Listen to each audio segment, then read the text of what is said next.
दोस्तों, केवल भारत ही नहीं बल्कि दुनिया भर में ऐसे कई देश हैं जहां पर पुराने कहानी किस्सों, दंतकथाओं और मिथकों में अजीब तरह के जीवों के अस्तित्व का वर्णन मिलता है। इन्हीं में से एक किरदार है जलपरी। जलपरियां वास्तव में होती हैं या नहीं, चलिए जानते हैं। नमस्कार दोस्तों, मैं हूं सारांश और आपका स्वागत है आपके अपने चैनल फोकल वर्ल्ड में। जलपरियां वास्तव में होती हैं या नहीं, इस बात की पुष्टि तो आज तक नहीं हुई, लेकिन हाँ, ऐसे कई सबूत हमारे सामने आए हैं जिन्होंने जलपरियों के कभी न कभी अस्तित्व में होने की बात पर सबका ध्यान आकर्षित किया है। यूं तो हमने कहानी, किस्सों में, कार्टून, मूवीज में अक्सर जलपरियों को सुना और देखा है, लेकिन आज हम आपको इन जलपरियों से जुड़ी कुछ घटनाओं के बारे में भी बताएंगे। ग्रीक लोक कथाओं का मुख्य किरदार जलपरी, जिसे मरमेड भी कहा जाता है, फ्रेंच के दो शब्दों से मिलकर बना है, मर और मेड। मर यानी कि सागर और मेड यानी कि स्त्री, यानी कि एक ऐसी रचना जिसका धड़ तो स्त्री का होता है पर पैरों की जगह मछली की तरह पूंछ होती है। हालांकि कई लोक कथाओं में जल मानव का भी जिक्र मिलता है। अगर बात लोक कथाओं की करें तो जलपरियों को मधुर गीत गाकर इंसानों को अपनी ओर आकर्षित करने वाली माना जाता है। ऐसा कहा जाता है कि इंसान इनके गीतों से आकर्षित होकर समुद्र में छलांग लगा देता है। कई बार जलपरियों को मदद करने वाली भी कहा जाता है। जलपरियां दुनिया भर के कई संस्कृतियों की लोक कथाओं में पाई जाती हैं, जिनमें यूरोप, अफ्रीका और एशिया भी शामिल है। जलपरियों को कई बार तूफान और जहाज डूबने जैसी घटनाओं से भी जोड़ा जाता है।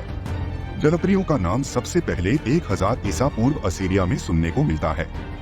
इससे जुड़ी कहानी कुछ ऐसी बताई जाती है कि देवी टारगेट्स को न चाहते हुए भी अपने प्रेमी को मारना पड़ा था, जिससे शर्मिंदा होकर उन्होंने तालाब में छलांग लगा दी थी और जलपरी का रूप लेकर पानी में ही रहने लगी। एक कहानी और है जहां अलेक्जेंडर की बहन लॉयन एक मरने के बाद जलपरी बन गई थी।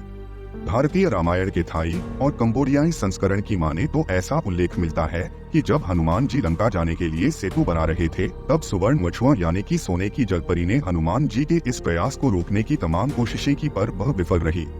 कहा जाता है कि सुवर्ण मछुआ रावण की बेटी थी। प्राचीन चीनी कहानियों में जलपरियों के आंसुओं का मोतियों में बदल जाने का उल्लेख मिलता है। यही वजह थी कि मछुआरे हमेशा ही इन जलपरियों के शिकार की तलाश में रहते थे, पर ये जलपरियां अपनी मधुर आवाज के संगीत से उन्हें पानी में खींच लेती थी। भगवान विष्णु के मत्स्यावतार के बारे में तो हम सभी ने सुना ही है, जिनका ऊपरी भाग मानव का और निचला हिस्सा मछली जैसा था। ये तो हुई मान्यताओं की बातें। आइए अब जानते हैं उन घटनाओं के बारे में जो जलपरियों के अस्तित्व को बयां करती हैं। जलपरियों को लेकर वैज्ञानिकों की राय ली जाए तो उनका मानना है कि जब इंसान अपना विकास कर रहा था तो शायद उसने पानी में रहने के लिए अपने अंगों को भी विकसित कर लिया हो, क्योंकि विकास के दौर में इंसान में कई बदलाव देखे गए।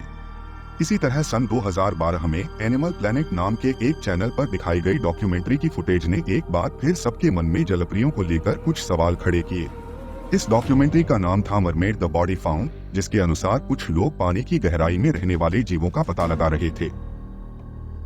तब उन्हें एक ऐसा जीव भी दिखा जिसका आधा शरीर इंसानों की तरह था तो आधा मछली की तरह, जिसकी झलक वीडियो में भी कैद कर ली गई। लेकिन बाद में पता चला कि ये वीडियो तो केवल एक काल्पनिक वीडियो था, सच नहीं, क्योंकि अब तक जलपरियों के पाए जाने की कोई पुष्टि नहीं हुई थी। जलपरी मिलने के किस्से एक या दो नहीं हैं। एक किस्सा आप लोगों ने भारत के गुजरात का भी सुना होगा, जहां एक मृत जलपरी के शव मिलने की बात सामने आई थी।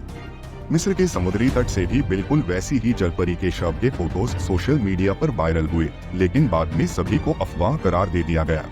वर्ष 2016 में भारत में एक अनोखा केस देखने को मिला, जहां एक बच्चा दिखने में एकदम जलपरी जैसा पैदा हुआ था।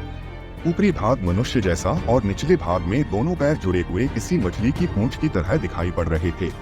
फॉर्च्यूनेटली ये बच्चा केवल 10 मिनट ही जिंदा रह पाया। डॉक्टरों ने बताया कि इस बीमारी का नाम साइरन मीलिया है, जिसे मरमेड सिंड्रोम के नाम से भी जाना जाता है। ये सारी घटनाएं इन जलपरियों के होने और न होने दोनों प्रकार की संभावनाएं जताती हैं। मगर हाल फिलहाल में तो सच यही है कि जलपरियों के होने की कोई पुष्टि नहीं हुई है। इस पर खोजें लगातार जारी हैं, लेकिन अब तक जलपरियों को लोक कथाओं से बाहर वास्तविक जीवन में नहीं लाया जा सका है। तो दोस्तों, आज का ये वीडियो आपको कैसा लगा हमें कमेंट करके जरूर बताएं। पसंद आया हो तो लाइक करें और अपने दोस्तों के साथ शेयर करें। फिर मिलेंगे अगले वीडियो में नए टॉपिक के साथ। तब तक के लिए अपने दोस्त सारांश को दीजिए इज्जत।